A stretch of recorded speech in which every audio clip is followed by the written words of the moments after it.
Hey, what's up, guys? Thanks for tuning in today. On this episode of Pop or Flop, we're going to be going over a new film called Swallow. And before you click away, it's not about a 70s porno. Cue the intro!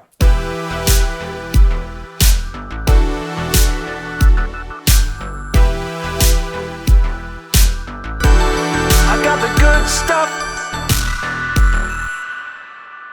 Thanks for tuning in. On today's episode of Pop or Flop, we're going to be talking about Carlo Mirabella-Davis' film, Swallow.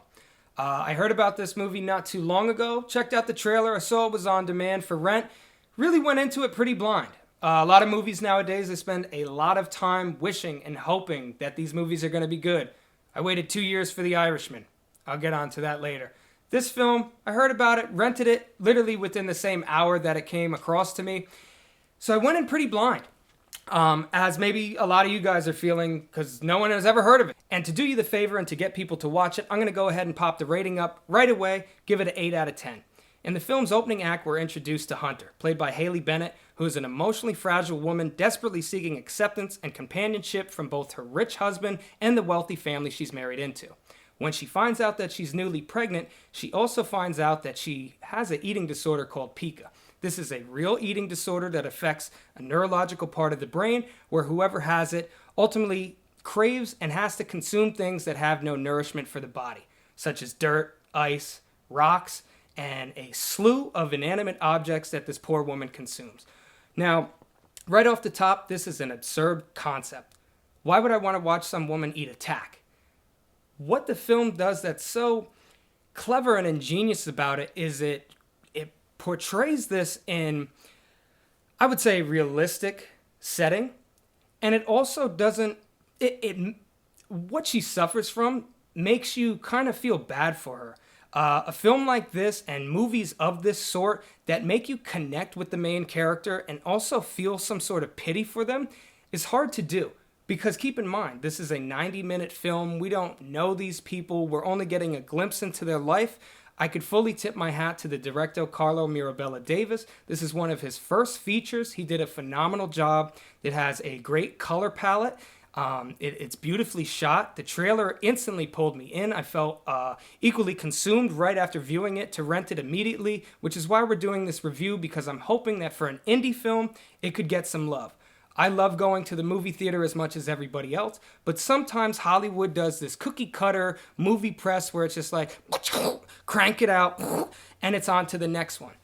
What this film is able to do in its short runtime is to introduce you to something different, a different style, and it's all done very well. I completely look forward to whatever this director does next. I would say one of its most effective qualities of it is the ability to get us to cringe when we see what she's doing.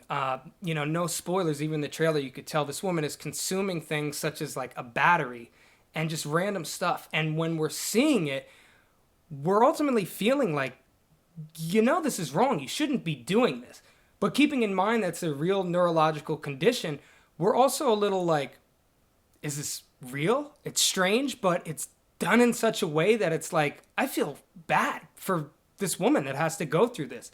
And what the screenplay does is it almost pits everybody against Haley's character to where nobody is getting along with her. We see how much of a social outcast she is and how desperately she's just seeking just a little acceptance. And when this is thrown into the mix, it almost drives everybody away from her, leaving her with nothing.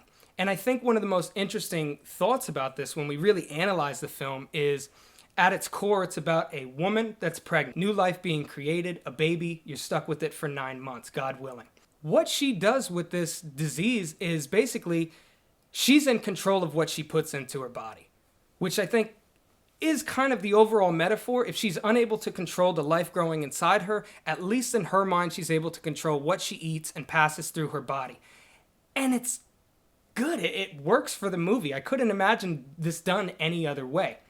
When we're looking at roles like this for female leads, Mia Farrow's character in Rosemary's Baby comes to mind because at its context, it's, yes, this woman with a baby that she may or may not want that has something evil going on. She doesn't feel like she's no longer in control of herself, and all the supporting characters around her are kind of judging her and shaming her, and no one's listening to her. And that's what's so scary about it. I wouldn't call this film a straight out horror movie, but it does have some thriller aspects where it's like, this is just wrong on every sense. There's a scene in it where she rushes and sneaks off to go and eat something that you know she shouldn't be eating. And what it does is it creates anxiety. I think what Haley Bennett's performance is able to do is to put the entire film on her shoulders.